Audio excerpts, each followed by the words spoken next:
శ్రీమాత్రే నమః, శ్రీ గురుభ్యో నమః. తదుపరి కర్కాటక రాశి. కర్కాటక రాశి వారికి సంబంధించి జూలై నెలలో ఉన్నటువంటి గురు పౌర్ణమి రోజు కానీ, అలాగే కామ్యక ఏకాదశి ప్రత్యేక తిథులలో ఎలాంటి ప్రతిఫలాలు ఉంటాయి, మనం ఏమేం చేసుకుంటే మంచిది, ఉన్నటువంటి ఆ తిథులని మనం ఎలా యూటిలైజ్ చేసుకుంటే మంచిది అనే విషయాన్ని ఇప్పుడు మనం తెలుసుకుందాం. ఈ వీడియో ప్రత్యేకంగా మీకు జరిగే సంఘటనల గురించి కంటే కూడా జరగబోయేటువంటి ఇబ్బందులని, కష్టాలని దాటి వేసుకోవడం ఎలా అనేటువంటి విషయాన్ని ఎక్కువగా డిస్కస్ చేస్తూ ఉన్నాం. ప్రతి వీడియోలో మనం చెప్తూ ఉంటామండి, చదువుకునే విద్యార్థులకు కానీ, ఉద్యోగస్తులకు కానీ, మీకు ఆ ప్రాబ్లం వస్తుందేమో, ఈ ప్రాబ్లం వస్తుందేమో, జాగ్రత్తగా ఉండండి. మా ఆస్ట్రాలజర్స్ అందరూ చెప్పేది కామన్గా ఇదే. కానీ మరి వచ్చేటువంటి ఇబ్బందులు ఎలాంటివైనా రానివ్వండి, అన్నీ తీసుకెళ్ళిపోయి, ఉదాహరణకు మీరు ఏమి అంటే బాగా ఇబ్బంది పడుతూ చదువుతున్నారు, మీకు అర్థం కావట్లేదు, మీకున్న సమస్యలన్నీ తీసుకెళ్ళి మీకు ఇష్టమైన టీచర్ ముందు పెట్టి, సార్ నాకు ఈ ప్రాబ్లం ఉంది, నేను లిటరల్గా సరెండర్ అయిపోతున్నాను, మీరే నాకు ఏమైనా సరే చెప్పండి అంటే ఎంత బాగా బాగా ఆ యొక్క టీచర్ మనకి టీచ్ చేస్తారు, ఎంత మంచి సలహాలు ఇస్తారు. కాబట్టి మీరు కూడా ఇప్పుడు భగవంతుడికి మొత్తం అంతా కూడా దాసులైపోండి. లిటరల్గా స్వామివారికి సరెండర్ అయిపోయి మీ సమస్యలన్నీ చెబుతున్నారు అన్న భావనలో ఉండండి. ఈ కర్కాటక రాశి వారికి సంబంధించి చంద్రుడు రాష్ట్రాధిపతి, ముఖ్యంగా చంద్రుడికి అధిదేవతతో సహా ప్రత్యధి దేవత, అధిదేవత వచ్చేసి జలనిధి దేవత అయితే ప్రత్యధి దేవత గౌరీ స్వరూపం. కాబట్టి కర్కాటక రాశి వారు ఈ మాసంలో ప్రతి శుక్రవారము, గురువారము, ఆదివారము వీరైతే దగ్గరలో ఉన్నటువంటి ఏ అమ్మవారి దేవాలయం ఉంటే ఆ అమ్మవారి దేవాలయానికి, మన గ్రామ దేవత ఉన్నా పర్లేదండి, ఎప్పుడు కూడా దేవాలయానికి వెళ్ళినా, గురువుల దగ్గరికి వెళ్ళినా, చిన్నపిల్లల దగ్గరికి వెళ్ళినా, గర్భవతుల దగ్గరికి వెళ్ళినా ఒట్టి చేతులతో వెళ్ళకూడదు. కాబట్టి నిప్తహస్తం నజాయితే. కాబట్టి వీరందరి దగ్గరికి, ఎవరి దగ్గరికి వెళ్ళినా సరే ఒట్టి చేతులతో వెళ్ళకూడదు. కాబట్టి ఏ దేవాలయానికి, అమ్మవారి దేవాలయానికి వెళ్ళిన, ఉదాహరణకు మన ఇంటి పక్కనే కాళీ దేవాలయం ఉంది, ప్రసన్న మహాకాళి దేవాలయం ఉంది, లేదు చిత్తారమ్మ తల్లి దేవాలయం ఉంది, లేదు మనకు రేణుకాయలమ్మ తల్లి దేవాలయం ఉంది, అది కూడా కాదు మహాలక్ష్మి అమ్మవారి దేవాలయం ఉంది, ఏ అమ్మవారి దేవాలయం, గ్రామ దేవత, పొలిమేర దేవత, ఏ దేవత దేవాలయం ఉన్నా మీరు కుంకుమ, పసుపు, వక్కలు, తాంబూల చర్వణానికి వీలైనటువంటి ఖర్జూర, తమలపాకులు, పండ్లు, గాజులు, చీర, ఏవి ఈ పదార్థాల్లో ఏదో ఒకటి తీసుకొని నేను చెప్పిన వారాల్లో ఆదివారం కానీ, గురువారం కానీ, శుక్రవారం కానీ తీసుకొని వెళ్ళి అమ్మవారి దగ్గర పెట్టేసి, అమ్మవారికి వీలైతే కుంకుమార్చన, అర్చన, లేదు అక్కడ కూర్చొని శ్రీమాత్రే నమః, సింపుల్, ఓం శ్రీమాత్రే నమః, మొత్తం అమ్మవారే కనిపించాలి మీకు. అక్కడ ఉన్నటువంటి చిన్న పిల్లవాడు, పెద్దవాళ్ళు, గుడి, గంట, దేవాలయం, బ్రాహ్మడు అంతా అమ్మవారి స్వరూపంగా భావించండి. ఎలా ఉంటుందనంటే, మనం ఆ శ్రీమాత్రే నమః చదువుతున్నప్పుడు అమ్మవారి ఒళ్ళో మనం పడుకుంటే అమ్మవారు మనల్ని జోకొడుతూ, ఎవరైనా సరే పిల్లలు వేరే వాళ్ళు వచ్చి మనల్ని కొట్టాలని చూస్తే, పడుకుంటున్నా డిస్టర్బ్ చేయకుండా వెళ్ళండి అని ఎలా పంపిస్తుంది తల్లి, అలా అమ్మవారు కాపాడుతుంది. కాబట్టి ఈ నెల రోజుల్లో, ఈ వారాల్లో నేను చెప్పిన విధంగా ఈ యొక్క అర్చనాది క్రతువులు చేసుకోవడం మంచిది. అన్ని వర్గాల వారు కూడా ఎలాంటి రెమెడీస్ తీసుకోవాలి అనే విషయాన్ని ఇప్పుడు మనం తెలుసుకుందాం. అన్ని వర్గాల వారికి సంబంధించి జూలై 10వ తారీఖు నాడు గురు పౌర్ణమి, అలాగే 21వ తారీఖు నాడు కామ్యక ఏకాదశి అని అంటారు.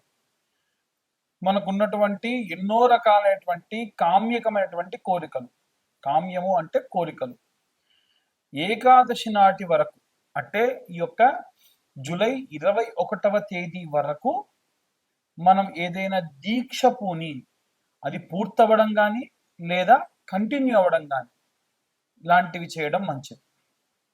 ఎలాంటివి చేయాలి, ఎలాంటి ప్రతిఫలాలు దక్కుతాయి అనేది ఇప్పుడు మనం తెలుసుకుందాం.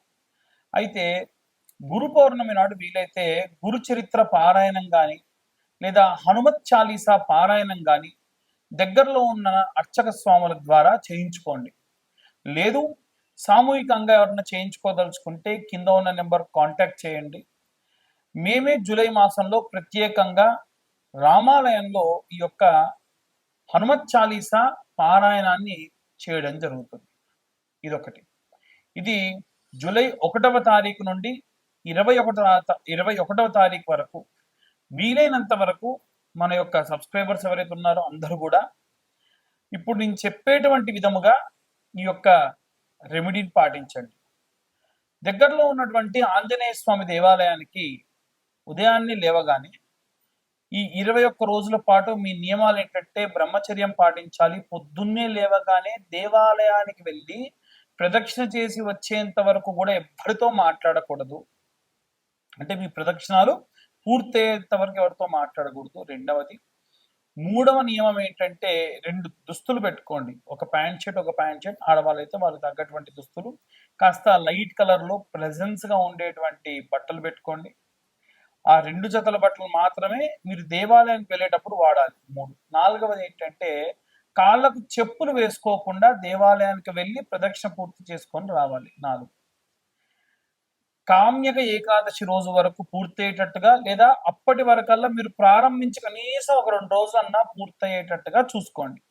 ఎందుకంటే ఆడవాళ్లకు డేట్ ప్రాబ్లమ్స్ ఉంటాయి కాబట్టి ఈ నెలలో వారు ఎప్పుడన్నా ప్రారంభించవచ్చు. మగవారు మాత్రం 1వ తారీఖు ప్రారంభించండి.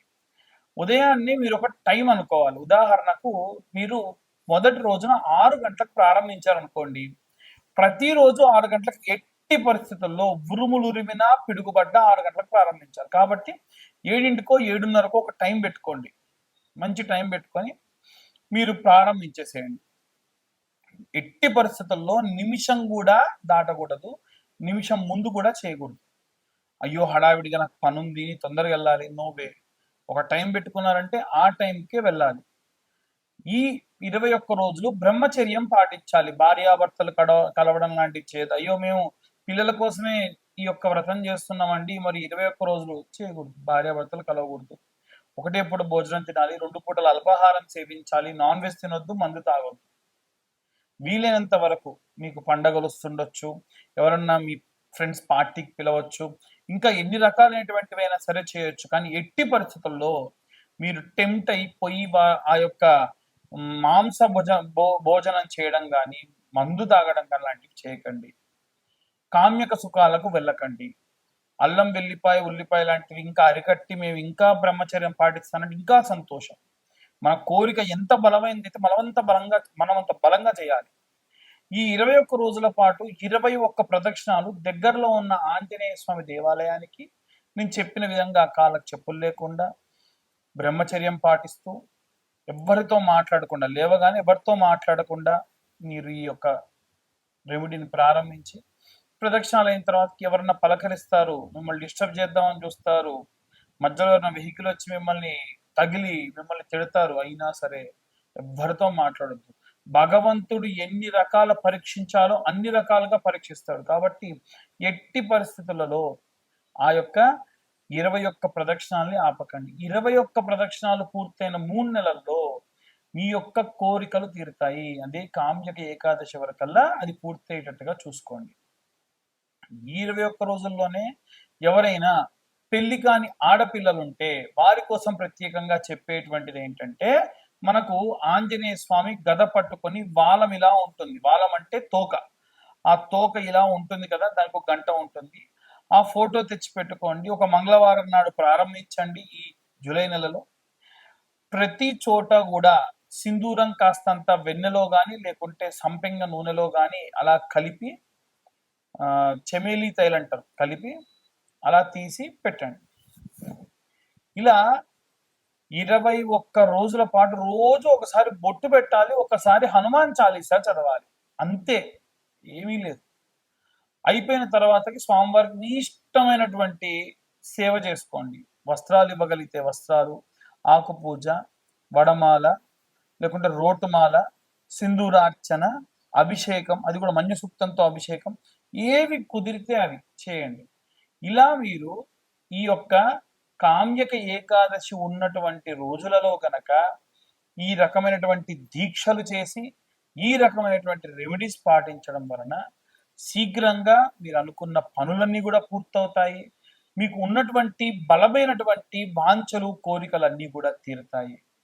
అందరూ కూడా ఈ యొక్క రెమెడీస్ పాటించి సంతోషంగా ఉంటారని కోరుకుంటున్నా. ఇవన్నీ కూడా మేము గోచార రీత్యా ఎన్నో రకాలైనటువంటి వెరిఫికేషన్స్, ఫిల్టర్స్ చేసి మీ దాకా తీసుకురావడం జరుగుతుంది. మీ దాకా ఈ ఈ వీడియో వచ్చింది అంటే ఖచ్చితంగా మీరు రెగ్యులర్‌గా ఫాలో అవుతున్నారు అని అర్థం. కాబట్టి ఇంకా గూడా మెరుగైనటువంటి రెమెడీస్ మీకు అందజేసే ప్రయత్నం చేస్తా. ఎవరైనా సరే పూర్తిగా మీ యొక్క జాతకం విశ్లేషణగా ఒక గంట, గంటన్నర పాటు మీ జాతకం గురించి మాట్లాడుకోవాలి. ముందేం జరగబోతుంది? గతంలో ఏం జరిగింది? దశ, అంతర్దశ, విదశలలో గోచార రీత్యా, నవాంశ ఇలాంటివన్నీ గూడా మీకొక పీడీఎఫ్ ఫైల్‌లో 60-65 పేజీల్లో మీకు అందించడం జరుగుతుంది. ఈ యొక్క జాతకం కోసము కేవలం రూ. 2025 చెల్లిస్తే పూర్తిగా మీ యొక్క జాతకం తెలుసుకోవచ్చు. కింద ఉన్న నంబర్‌కు కాంటాక్ట్ చేసి మీ యొక్క డీటెయిల్స్ అన్నీ గూడా పంపించి మాతో డిస్కస్ చేయొచ్చు. ఇక అందరూ గూడా ఈ రెమెడీస్ పాటించి ఎంతో సంతోషంగా ఉంటారని కోరుకుంటున్నాను. చాలామంది కరుంగలి మాల గురించి అడుగుతున్నారు. ఈ యొక్క పాతాళ మురుగన్ దేవాలయంలో ఇచ్చేటువంటి కరుంగలి మాలలే అక్కడ 1600, 1200 ఉన్నాయండి. మీరెలా మాకు 1016కి ఇస్తున్నానని అడుగుతున్నారు. మేము 1116లకే ఇస్తున్నాము. మాకు వచ్చేది రూ. 800. దేవాలయం వాళ్ళకి అదే రూ. 800కి ఆ దేవాలయానికి సంబంధించిన వ్యక్తులే తయారు చేసి ఇస్తారు. వాళ్ళు దేవాలయానికి మెయింటెనెన్స్‌కి ఎక్స్‌ట్రా చార్జ్ వేస్తున్నారు. మనం పూజాది క్రతువులు చేసిస్తాం గాబట్టి, అంటే ప్రతి సోమవారం గూడా మనం అభిషేకంలో పెట్టిస్తాం గాబట్టి, దానికోసం అని జెప్పి మనం గూడా 1016 మాత్రమే చార్జ్ చేస్తున్నాము. పూర్తిగా మాలకి 1016 చార్జ్ చేస్తాము. సోమవారం కంటే ముందే మమ్మల్ని కాంటాక్ట్ చేస్తే మీరు మీ యొక్క పేరు, డేట్ ఆఫ్ బర్త్, టైము లేదా మీ యొక్క గోత్రనామాలు ఇవ్వడం వల్ల మీకు ఈ యొక్క మాలను అందించడం జరుగుతుంది. సర్వే జనా సుఖినో భవంతు. స్వస్తి.